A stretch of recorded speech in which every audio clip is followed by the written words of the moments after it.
Do you want to start off with a quick opening comment, and then we'll get to questions? Sure. When this opportunity was presented to me, I couldn't say yes fast enough. So excited, humbled, appreciative to be here under the leadership of Coach Venables and the tremendous history, tradition that the University of Oklahoma is known for throughout the country. I've known Brent for about 10 years and certainly respected and admired him, but we've kind of been on different teams for most of those 10 years, but we're together last year at Clemson. And, he's a guy, again, that's a very strong leader, has a great track record, but I wanted to be with great people, and I am with him. He's a guy that is going to touch, obviously as the head coach, is going to touch every part of our program, every aspect of it, and do what he has to do to make this the absolute best experience he can for our players. And at the same time, his passion, his energy, but his commitment, because he knows what it's like to hand your kids off to somebody and the privilege and the responsibility that comes with it. And so I'm excited about that. I'm excited about being part of this staff, the group of men and women that he's assembled. And then excited and again, proud and humbled to be on the University of Oklahoma football staff. You look at all the great coaches, Hall of Fame coaches, from Bud Wilkinson to Barry Switzer to Bob Stoops, and you look at the Heisman Trophy winners, the national championships. But the thing that jumped off to me, because I've coached in a lot of big games, a lot of really good places, but the thing that jumped off to me about Oklahoma when I first pulled up to the stadium, because I'd never been here before. I've been to a lot of places, but never been here to Memorial Stadium, and saw 50 conference championships. And just as importantly as the great coaches and the great players, the great teams. And that certainly jumped out at me. And like I said, I understand the privilege and the responsibility that comes with that. And it's been a whirlwind since we've been here, but now we got some weather coming into Norman, so here we are. Appreciate that, Coach. Sure. Let's go to Jason Kersey with The Athletic. First question. Hi, Ted. Nice to meet you. Wanted to ask you about the guys you guys brought in on the defensive front, both through the portal and through recruiting. You signed several linebackers, defensive linemen, including a linebacker I think you might be familiar with from App State. Yeah, I know him a little bit. But could you just talk about the emphasis on that part of the defense and kind of what your vision is for those guys? Well, the emphasis is get better at every spot. Because at a place like this, when you go through the grind of a season, you got to have quality depth. One deep is not going to get it done. And I know we've got some guys that have started some games, excuse me, in the front, but we're able to address the defense at every level. And certainly, if you're not winning up front on defense, you're not going to win very many ball games.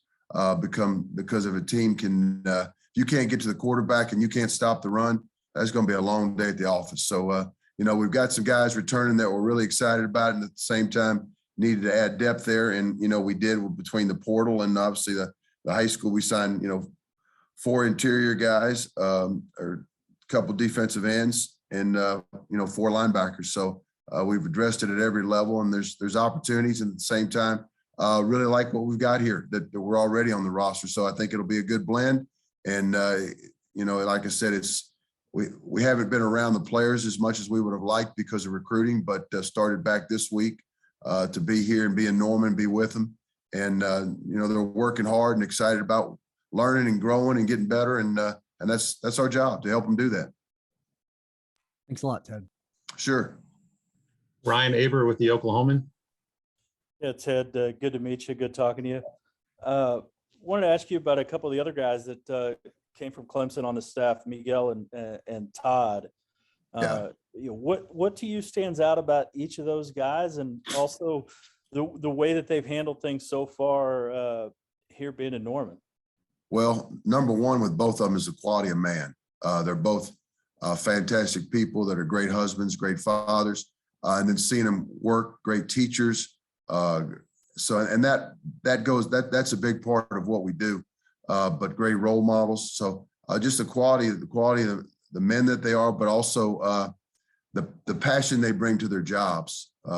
I say it's a job. It's more of a calling than it is a job. But the passion and the energy that they bring, and on an everyday basis, consistently, it's not, you know, it's not this. It's those guys bring it every day, and you know, so that's exciting to be a part of it. And like I said, to partner with people that you look forward to coming to work with every day, and that's what we have here at Oklahoma.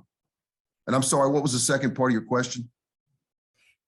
Just what you've seen from each of those guys individually since y'all arrived here. Well, I know what they've been doing, but I haven't seen them been doing it because we've all been on the road in different places. So I know what they've been doing. They've been out working their tails off, trying to recruit and go here, there, and everywhere that we needed to go.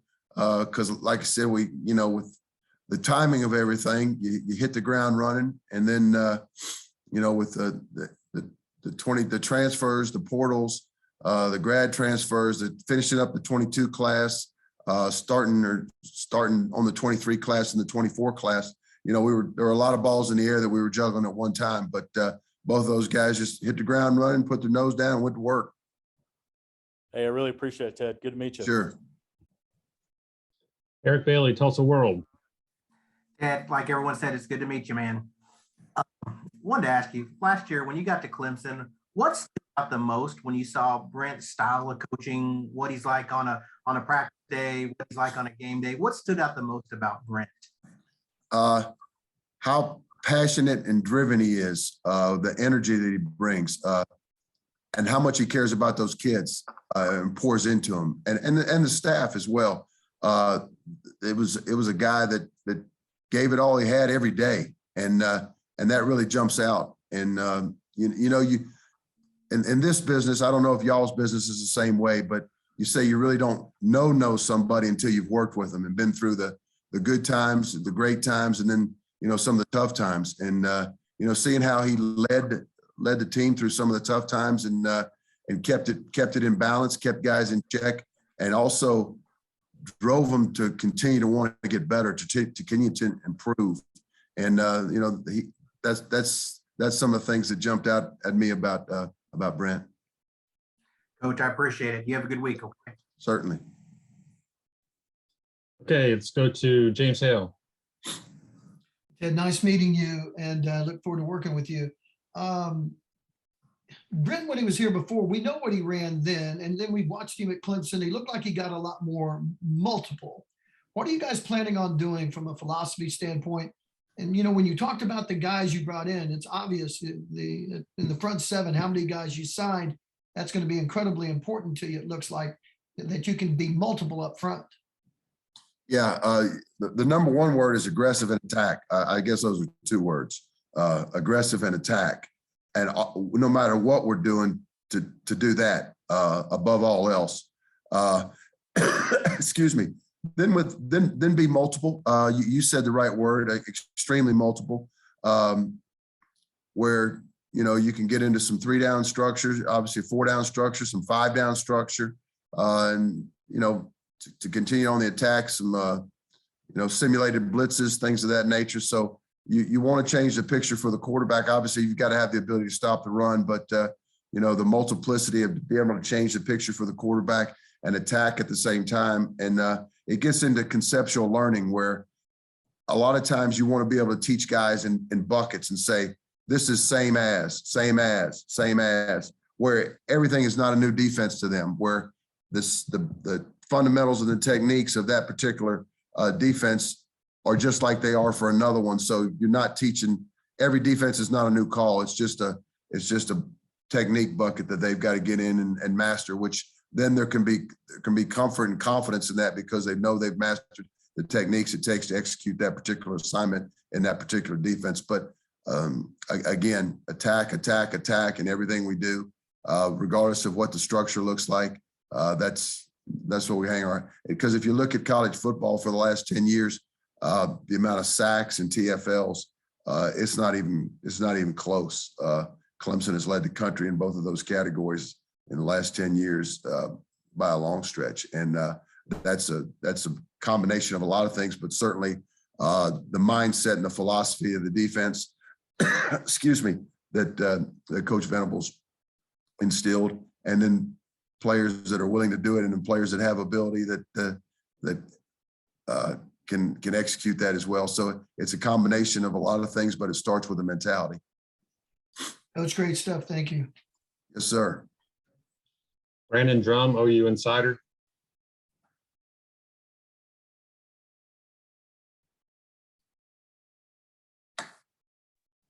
Brandon, are you on? Parker, you want to take a spot? Yeah, I can. I'm not sure what the issue there was, but Coach Roof, curious about one guy in particular, one of the guys you just signed today, as a matter of fact, R. Mason Thomas. And I know that was a guy that had some familiarity with you and Coach Chavis and Coach Venables going back to the Clemson days. But as far as I recall, there was no offer extended when you guys were at Clemson. So what was kind of the process, or what was kind of the line that was crossed, distinguishing factor in finally making the offer to a guy like that? Was it just the nature of the move to Oklahoma and the personnel that you had at your disposal versus what you had at Clemson? Or what was kind of the general, I guess, how did that recruitment transpire from your perspective? Well, every situation is unique. You know, you have positional needs, because as you manage your roster, you have a certain number of scholarships you want to commit to each particular position. And when we got here, we had some available at that position and knew he was one of the best available players out there. Very disruptive, relentless, plays with energy, passion. And so it was a very quick decision that we needed to go recruit him and try and bring him to Oklahoma. There was no hesitation on anybody's part. Okay, let's go to John Hoover with SI Sooners. Hi, Ted. Welcome to Oklahoma. Appreciate your time. You guys got here as a staff and had a handful of impressive 2022 defensive backs in the group already committed, and you had to work to keep them, I'm sure. But yeah. A couple of weeks back, you guys got 3 transferred defensive backs within about a 24-hour span. And I just wonder, is that just how the cards kind of turned over with those guys individually, or was there a concerted effort to go out and land some transfer DBs all at once, or how did that all shake out? It was very unique. Yeah, it is. You're right. You want to, as you recruit, have the balance in your classes as you go along. But there were some things that opportunities and some things that were out of our control that created opportunities.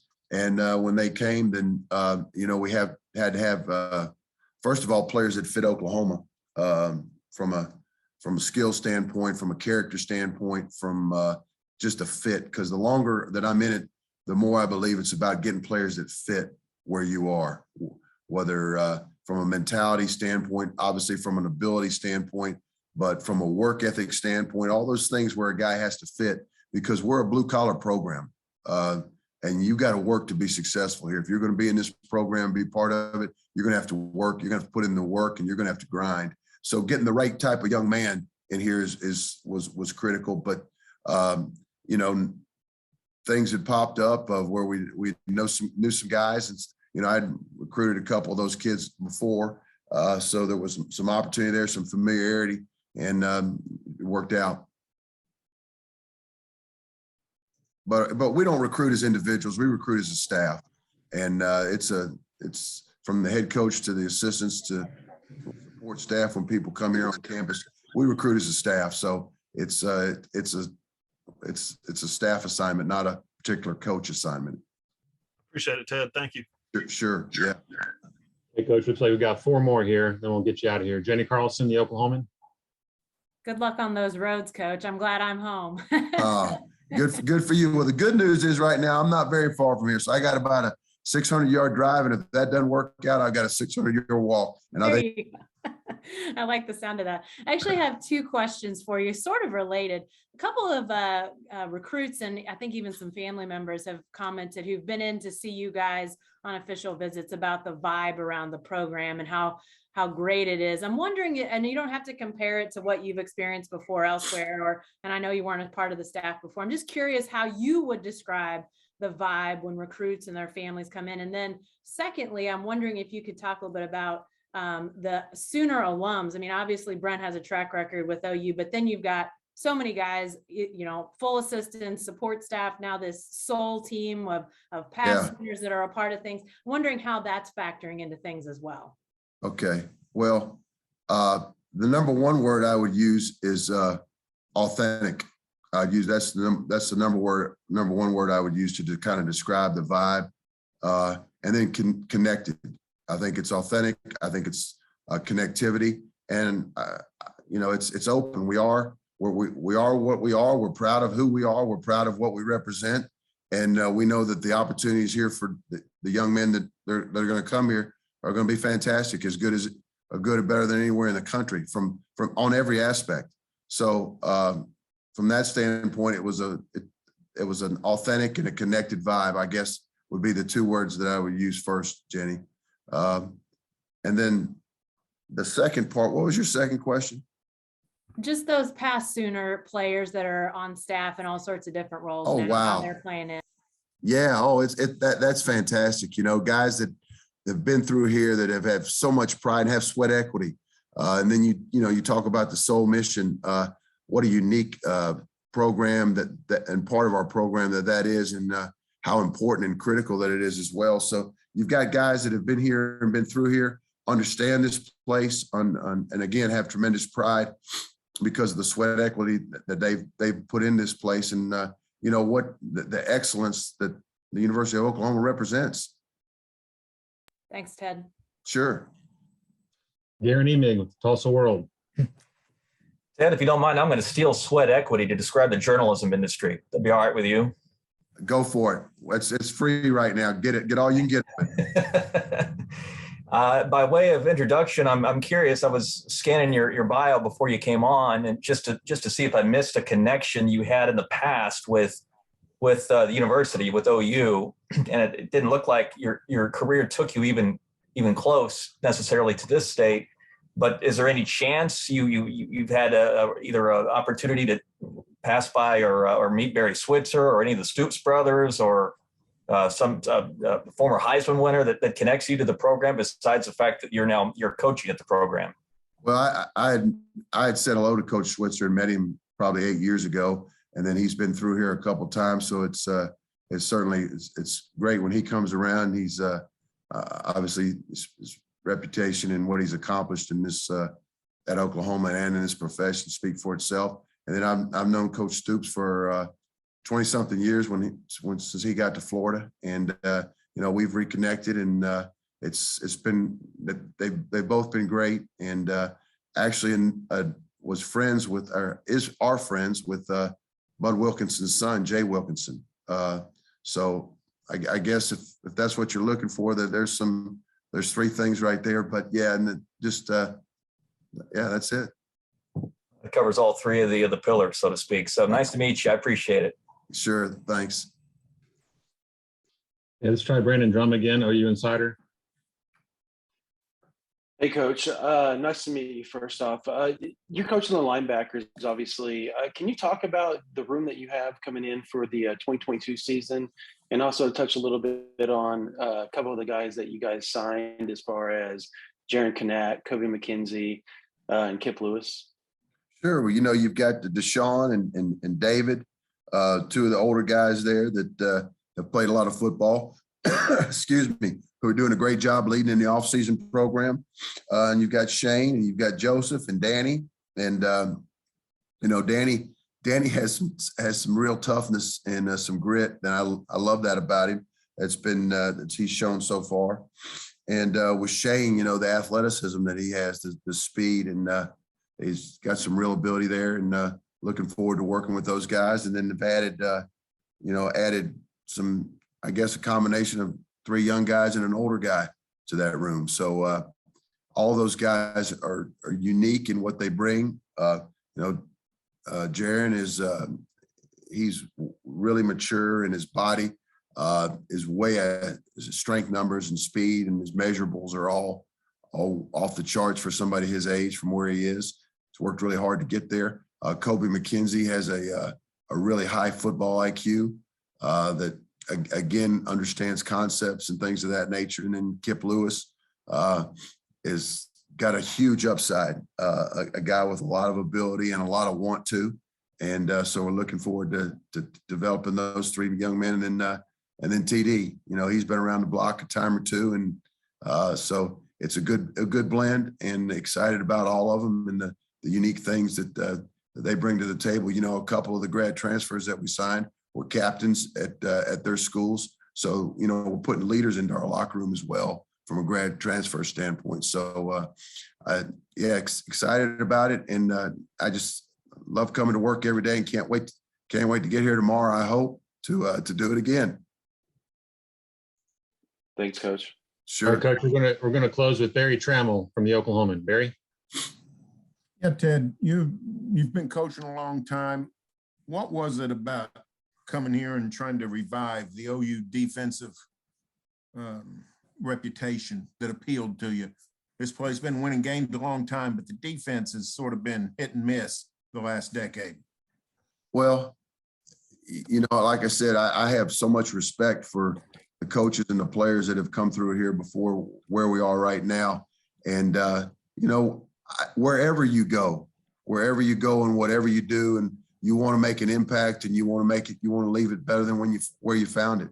And I'm certainly not critical of anything that's going on here. And at the same time, excited about the opportunity to try and make it better. And again, I know because of the history of Oklahoma and all the great, again, coaches, players, teams, tough-minded competitors that have built this place, there's a responsibility that goes with it, and one I'm ready to embrace.